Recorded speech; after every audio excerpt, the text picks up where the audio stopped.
Yes, hello and welcome to the Box Seat, another big edition of racing action at Ascot this Saturday. 8 massive events, group racing featuring the grand final for the 2-year-olds, the Go for 2 and 5 Karrakatta Plate, also the Group 3 WA Oaks, also the listed Grandstand Cup. So a wonderful day of racing action at Ascot ahead of us.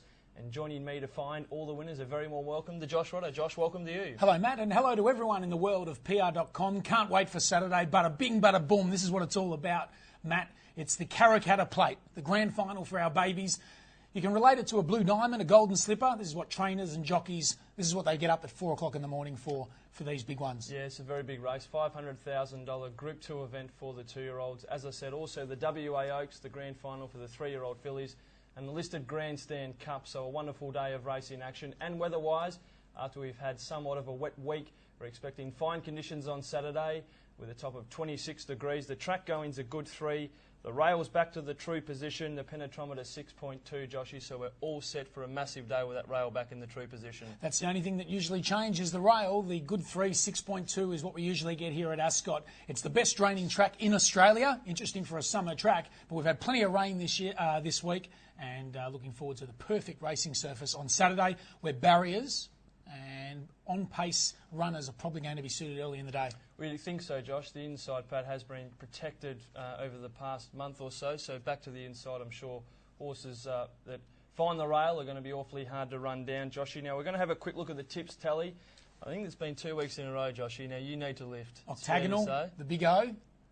This is the big day. This is where you need to show us something because you failed to find anything last week. Well, they were winning without names last week. And interestingly enough, our chief in the media department, Marty Young, didn't put in a set of tips last week. Yeah, I see that's an empty rotor. He's dodging bullets, and he ought to be too because he's been struggling big time. So we've given him a freshen up. We've let him have a few weeks off, so let's hope he can bounce back because he needs to, because he's going really ordinary, let's be honest.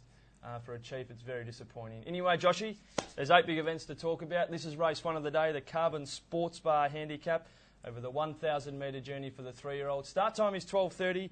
We've got 2 replays to look at. We're going to go back now. This is Master Tembi having his first start for new trainer Jeff Winston. Was up on the speed throughout for Chloe Chatfield, kicked strongly in the straight and run to the line in good style. Next to last, but Master Tenby slipped away at the 200. Master Tenby 2.5 lengths on Wanna Be a Rockstar. Easy Rider can't accelerate. It's Master Tenby. He's going great guns, Master Tenby, clear of Wanna Be a Rockstar and Easy Rider, and it's a great first up win by Master. Master Tenby there, Matt, was having his first start for the Jeff Winston stable down there at Oakford. He flew the gates, jumped and ran, and was quite impressive on debut for his new stable. He's always shown a bit of ability. I can remember back during the Festival of Perth Racing, Damien Oliver took the ride and was quite impressed with the steel that this horse showed after racing on the speed in a 3-year-old company during the festival. From barrier 4, Chloe Chatfield, 54.5 kilos. He'll jump again, he'll dominate from up near the speed, and he'll give plenty of cheek. Yeah, well, that was his first race he has won at start number 16, but he has run 8 minor placings of those 16 starts. So from 16 starts, 9 top 3 finishes, not a too bad effort. With that win under his belt, I think Master Temby can go on with it from here on in. Going back to the trials, Josh, this was at Larkhill on Monday. School Rumble from the powerful Lindsay Smith yard. Junt was up on the speed. Paul Harvey give him an inch of rain at the top of the straight. He ran away from his rivals and scored a very impressive trial victory. Swinging for home with School Rumble in front. It leads by about 1.5 lengths.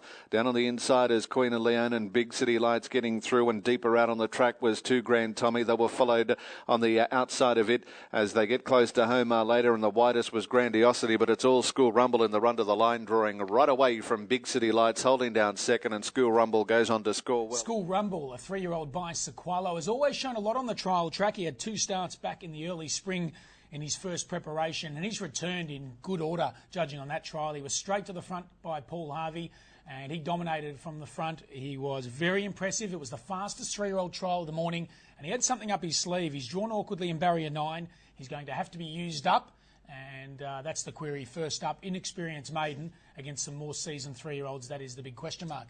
Found this race a very good race to start the day, Joshua. We've got the likes of Trustee Brown and Black Nijinsky resuming. Both horses have ability.